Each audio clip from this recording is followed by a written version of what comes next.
You're listening to Stories from the Presbyterian Pew.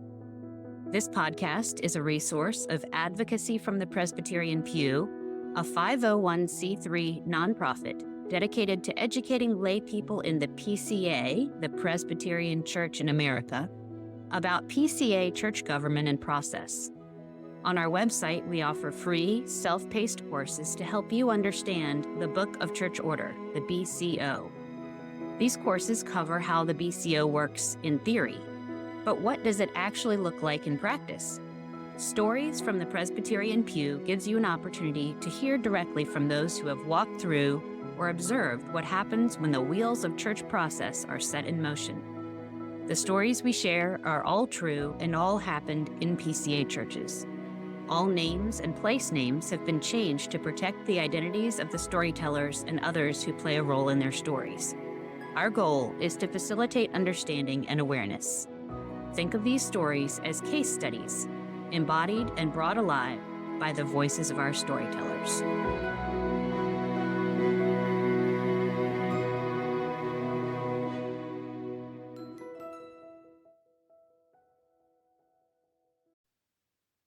Well, friends, you can breathe a sigh of relief as this is the very last episode explaining overtures submitted to the 2025 General Assembly. Just a reminder that if you want extra help following what we're talking about, we have a huge post with a summary of each overture and a Facebook group for further discussion. I've linked to those in the show notes again. Plus, a bonus, I've created one additional resource that I wanted to highlight. If you're like me, you like to have a visual layout of ideas, so I created a visual overtures tracking sheet. I've divided the overtures into categories based on which committee will report on them, and I've added a column tracking the recommendations of the three gentlemen who create voting guides each year. As I said, this is our final special episode about overtures to the 2025 General Assembly. In the first episode, we talked about actions from last year's General Assembly that will be addressed this year. One of those actions was an overture related to the book Jesus Calling. And I know folks have strong feelings about the fact that the author Sarah Young chose to write her words in the first-person perspective as if it were Jesus speaking. That's definitely a topic worth discussing. However, in the reignited conversation over this book and its author, quite a lot of untrue things about her character, her motives for writing, even the method that she used to write the book, have been asserted from various platforms. Sarah Young's family has written a response that I think is really worth reading, and so I've linked to that in the show notes. In today's episode, we'll finish up our conversation with overtures related to the section of the Book of Church Order called the Rules of Discipline.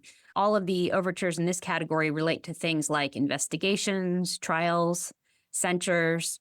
So let's jump into our first section of overtures. They all have to do with the concept of elevating a censure. So what does that mean?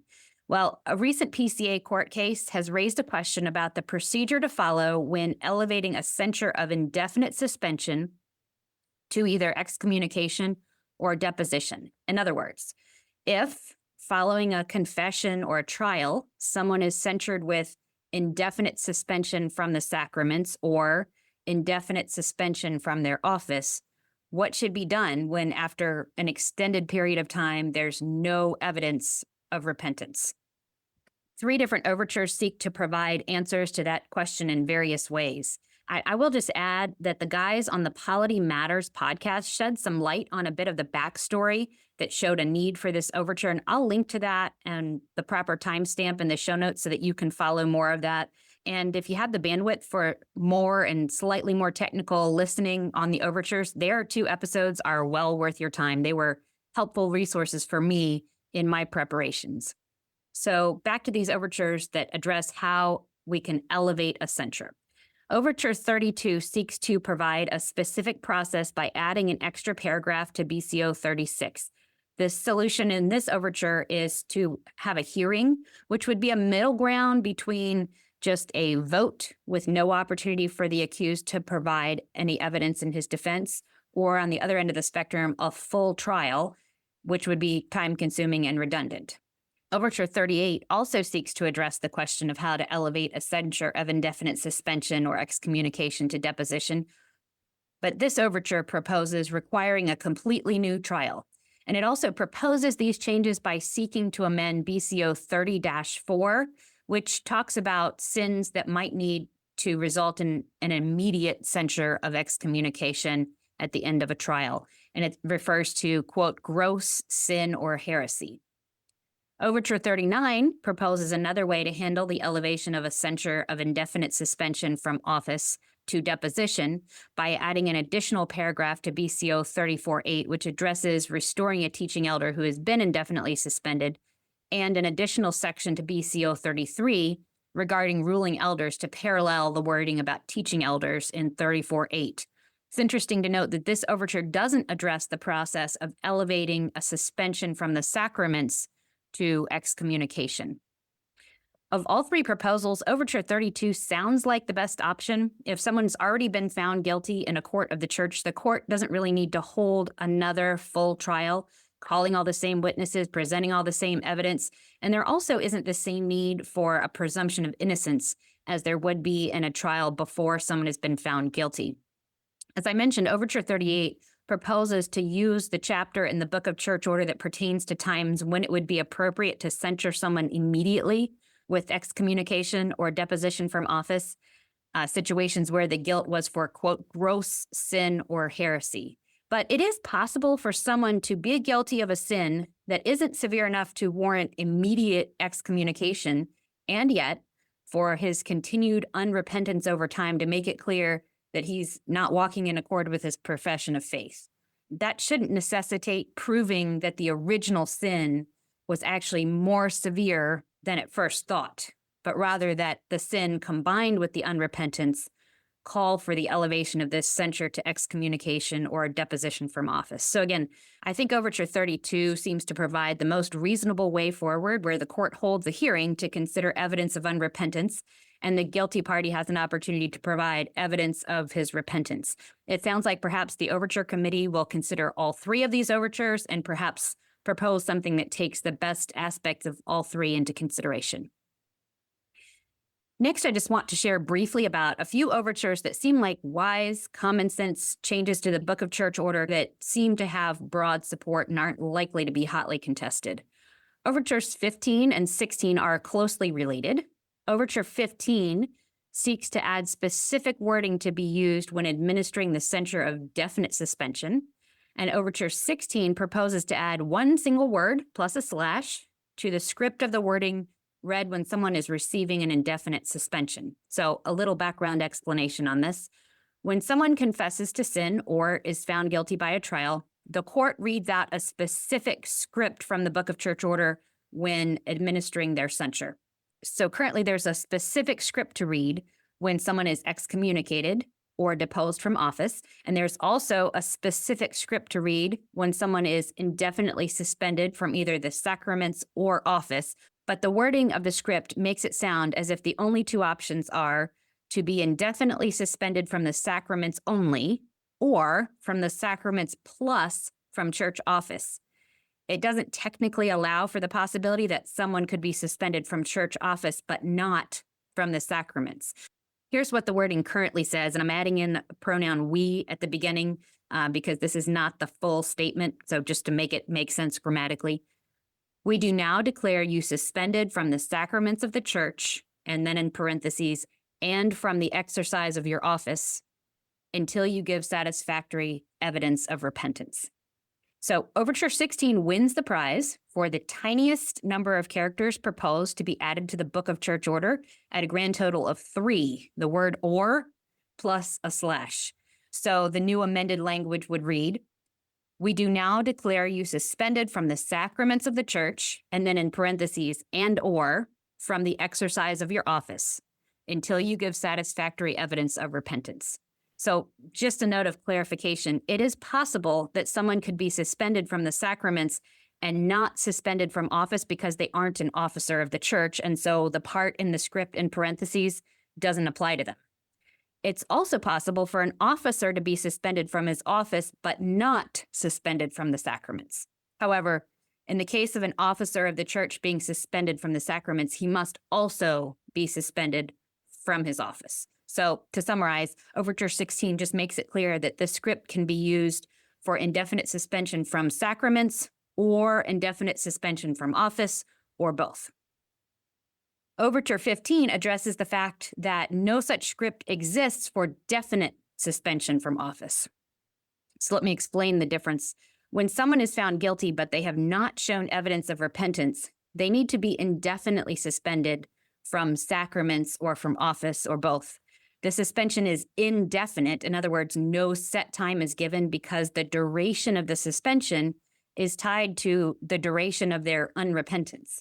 However, there are times where even though someone has demonstrated repentance, the seriousness of the offense means that it's important for this person to step away from the duties of his office for a specific period of time for the sake of healing wounds and the honor of the church. So Overture 15 adds specific wording to be used when giving a censure of definite suspension.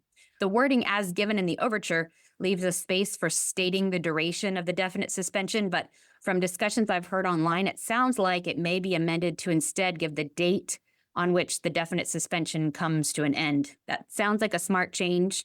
For example, when is a 6-month suspension over? Is it 6 months from the decision of the court, 6 months from the time it was reported to the person, or 6 months from when it was announced in the presbytery meeting? So just stating a specific date when the censure is over would remove that uncertainty. Interesting side note, there's also no specific script given for administering the censure of admonition, which is just essentially a formal rebuke. So maybe there isn't a need for a formal script in this case.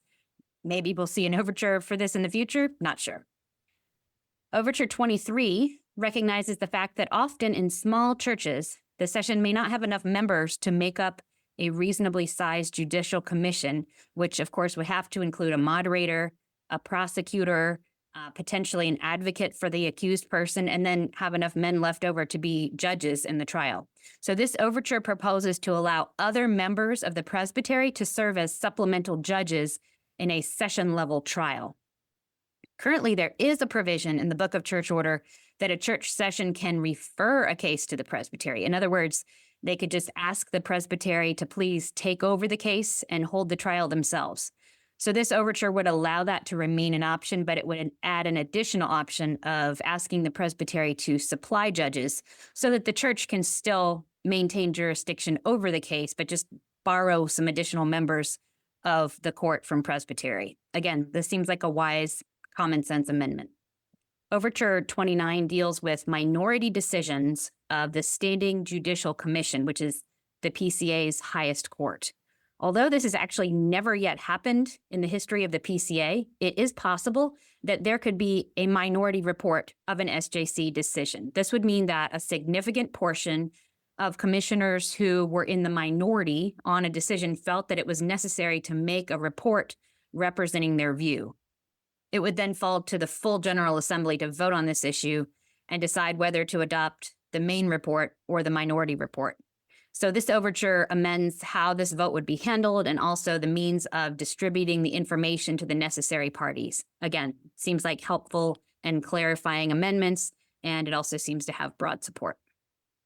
Overture 37 seeks to amend the Book of Church Order to allow ruling elders to moderate a judicial commission of the session. So currently, Book of Church Order 12-3 says that when a church is without a pastor, a teaching elder from another church in the presbytery must moderate a judicial commission. The amendment would leave this as an option while also allowing the session the option of instead electing one of their own ruling elders to serve as the moderator. Again, I think it's smart to allow a church session to handle cases under their jurisdiction as much as possible while still leaving other options open if they would like to seek help. I'm all in favor of giving local churches and presbyteries flexibility to handle matters according to their wisdom. Overture 40 requires that all parts of a trial, including such things as the opening statement, questions from the court, closing statements, be recorded in the transcript of the trial, not just the witness testimony. From discussions online, it seems like the overwhelming consensus is that while this is probably already happening in most cases, yes, it makes sense to be abundantly clear that this should all be recorded as a part of the record of the case. Okay, now let's jump into a few overtures that probably are going to involve a little more discussion at General Assembly. Overture 1 seeks to address situations in which an individual might bring charges against someone and what latitude the court should have in a given situation. So currently, church courts are required to hold a trial when an individual brings charges. This overture proposes to provide some room for discretion on the part of the court before beginning a formal trial. If I'm reading this correctly, I believe the intent of the overture was to provide some buffer for situations where someone makes a report about a church member or an officer to a court of the church. This overture would allow the court some discretion to look into the matter a bit more, especially to see if any prior attempts had been made to settle this matter without formal discipline before commencing with a trial, which can be time-consuming and costly. However, one downside to this overture, which was perhaps an unintended consequence, is that it effectively removes the right of a church member to act as a voluntary prosecutor. Currently, charges can be brought against someone in one of two ways. One way is that the court of the church determines that this is an issue that must be addressed for the honor of religion, for the good of the church, and the court appoints someone to act as prosecutor. But the other option is that an individual can decide to volunteer to act as a prosecutor and bring the charges himself. There are risks to acting as a voluntary prosecutor. Book of Church Order 31:9 says, "Every voluntary prosecutor shall be previously warned that if he fail to show probable cause of the charges, he may himself be censured as a slanderer of the brethren." However, while it is certainly the responsibility of the court to issue such a warning, I don't believe the court should ultimately have the power to determine that the voluntary prosecutor may not bring charges. Perhaps we'll see this overture amended in Overtures Committee to address what might have been an unintended consequence while still achieving the initial goal of the overture. Overture 7 addresses two different issues by making two amendments to the same paragraph of the Book of Church Order. First, it adds an allowance for including ruling or teaching elders from other presbyteries as advisory members of a judicial commission. And it also changes the threshold for asking the standing judicial commission to take original jurisdiction over a case. One thing that's a bit unique about this overture is that while it is only proposing changes to one paragraph of the Book of Church Order, the two changes it is proposing are pretty distinct from one another.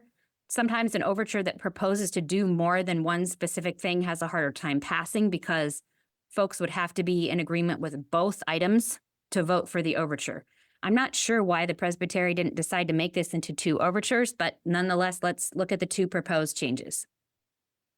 The first change would allow for presbyteries to request members of other presbyteries to serve as advisory members of a judicial commission.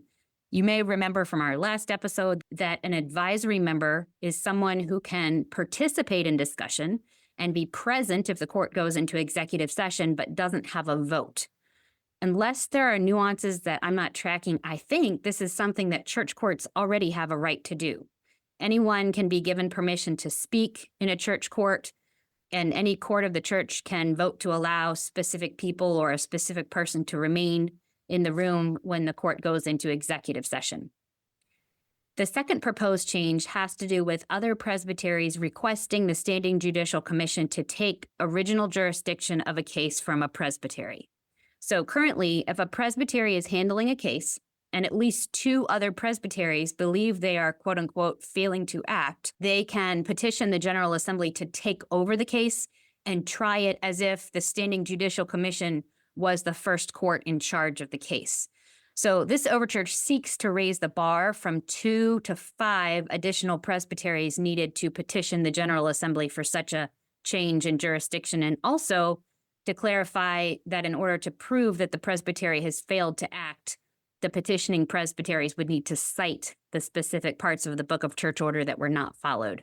I'm not sure how many presbyteries existed in the PCA when the 2 presbytery requirement was set, but I'm sure it was a lot fewer than we have now.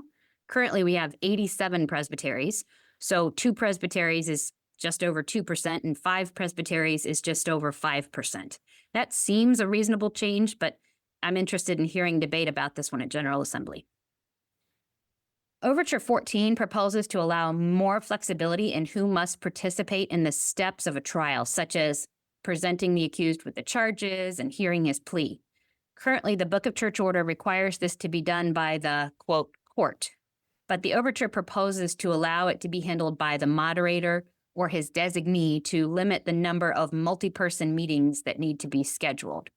This overture isn't so much problematic or controversial. The discussions I've seen more related to whether this is a necessary amendment or whether church courts already have the freedom to delegate which members of the court perform some of these tasks. We have one final overture to discuss, and this is the one that I honestly haven't seen a lot of discussion about online, but it's the one that has been front and center on my radar personally, and the one that I'd like to take a little time to dive into because I think there may possibly be important considerations that haven't been addressed in the conversations that have happened so far, or at least the ones I've come into contact with. Overture 31 relates to the administrative suspension of someone facing trial. So in order to explain this overture and my concerns, I'm going to have to get a little bit into the Book of Church Order background information. So first, let's talk about how censures work in PCA trials. The Book of Church Order is very clear that censures can only be given in response to either a confession of guilt or a finding of guilt in a trial. For example, if you remember from Jeannie's story, our first storyteller on this podcast series, her church was wrong to tell her that she was not allowed to take communion for 6 months without any trial or confession. However, there are provisions for an officer to be temporarily removed from his official duties during the process of a trial. So BCO 3110 says, when a member of a church court is under process, all his official functions may be suspended at the court's discretion, but this shall never be done in the way of censure, and this requires a 2/3 majority. So the Book of Church Order is clear that this administrative suspension isn't a censure. But the challenge is that it's still, at least at some level, a subjective decision. Enacting an administrative suspension requires a 2/3 vote of the court. That means that some judgment has to be made by the court about the severity of the accusations made against the accused or the damage that could possibly be done if he was allowed to continue performing the duties of his office while he's on trial. So while it is definitely not a censure, it also isn't an objective automatic procedure. In other professions such as medicine, mental health care, law enforcement, an ethics complaint might result in an automatic suspension while the investigation is ongoing. I mean, what I know, at least from the crime dramas I've watched on television, if an officer discharges his weapon, he might be automatically suspended from active duty while the investigation is ongoing. That doesn't mean that he's assumed to be guilty or assumed to be innocent. It means that that is the automatic precaution they put in place while the investigation is ongoing. Personally, I think the PCA would do well to have such a policy in place also. For example, if a judicial commission finds a strong presumption of guilt on charges related to harming those under your care, an administrative suspension would be an automatic result. Now, that isn't the case at the moment, and that isn't under consideration in this overture. I'm just trying to help you understand the nature of a censure versus an administrative suspension. Next, we need to talk a bit about judicial commissions. BCO 15-3 says, in part, the presbytery as a whole may hear a case or may of its own motion commit such a case to a commission. The judgment of the commission shall be the decision of the presbytery and the statement of the case and judgment printed in its minutes. So up until 2023, that final sentence actually read, if presbytery approves, the judgment of the commission shall be final and shall be entered into the minutes of presbytery as the action. If presbytery disapproves, it shall hear the case as a whole or appoint a new commission to hear the case.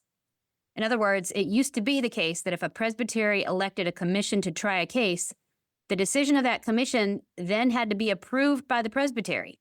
But now, the decision of a commission is the decision of the presbytery, and no vote of approval is needed. The rationale of the overture that led to this change that became formal in 2023 pointed out that if a presbytery wishes to have final approval of the results of the case, they can appoint a judicial committee rather than a judicial commission. If you've listened to me talk about these things before, or if you know a little bit about Robert's Rules of Order, you'll know that a committee is tasked with work that it completes and it reports back to the main body for approval, while a commission is tasked with work that it is empowered to fully complete. So this change essentially brought presbytery judicial commissions into accord with all other commissions, giving them the power to fully complete their work without approval needed from the full presbytery. So that background hopefully brings us up to speed to now look specifically at the subject of Overture 31. This overture argues that because the administrative suspension of a teaching elder puts a great burden on a church and perhaps their finances, the 2/3 vote necessary for an administrative suspension is a vote that should take place in the full presbytery, not just in the judicial commission, even if the judicial commission has been tasked with handling every other aspect of the trial. So I just want to really quickly outline a few problems that I see with this proposal.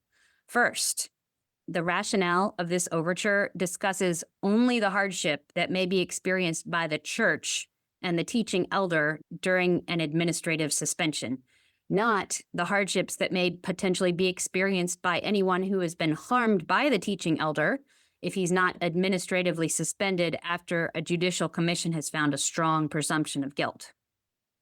Second, the rationale discusses the potentially very small number of people who could be charged with making such a decision. But remember that a judicial commission could be tasked with investigating a charge, ruling whether or not there's a strong presumption of guilt on that charge, holding a trial, deciding a verdict, and deciding on a censure, all without needing a vote of the full presbytery. So why would a presbytery be willing to trust a commission with, say, the final verdict and censure, but not with a temporary administrative suspension? And third, how would a judicial commission that has already heard testimony during the investigation convince the full presbytery, which has not heard any of the testimony, that the administrative suspension should be put in place? Is this not requiring the commission to, at least to some extent, begin to try the case in open presbytery before the trial even begins? Now, I want to give an illustration of a case where this change would be very relevant. In the recent trial of Burke Parsons, the Central Florida Presbytery appointed a judicial commission. This commission conducted an investigation. It found a strong presumption of guilt.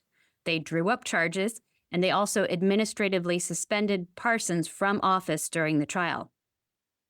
Now, the whole trial was held in executive session for the protection of the witnesses and their testimony. The only people allowed to be present for the trial were the judicial commission, the moderator, the prosecutor, Parsons himself, his defense counsel, and then any individual witness who was testifying. So how would the vulnerability of the witnesses be protected if the judicial commission had to go before the entire presbytery to make their case to vote for an administrative suspension?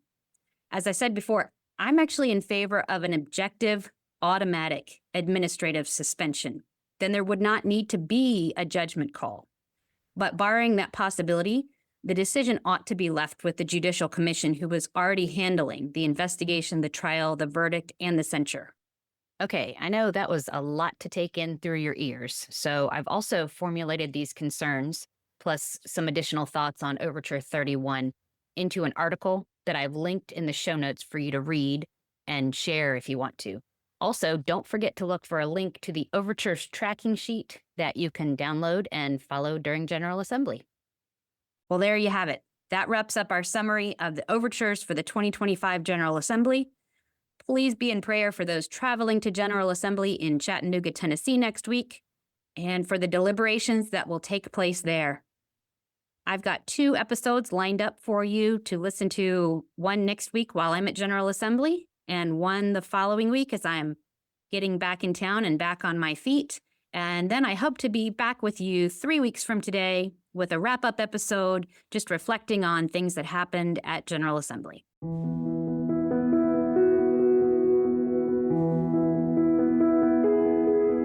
Thank you for listening to today's episode. Stories from the Presbyterian Pew is a resource of Advocacy from the Presbyterian Pew, a 501c3 nonprofit. We are 100% volunteer run and 100% donor supported. We want to keep this podcast ad-free, but in order to do that, we need the financial support of listeners like you. To make a one-time or recurring contribution, please visit presbyterianpew.org/donate. If you are interested in learning more about the governing document of the PCA, the Book of Church Order, please check out our free self-paced courses at presbyterianpew.org/courses. And if you have a question about PCA church government or something you have experienced in a PCA church, you can reach out through the form on our website at presbyterianpew.org/contact. Towards hope and healing, I'm Lena Sutherland with Advocacy from the Presbyterian Pew.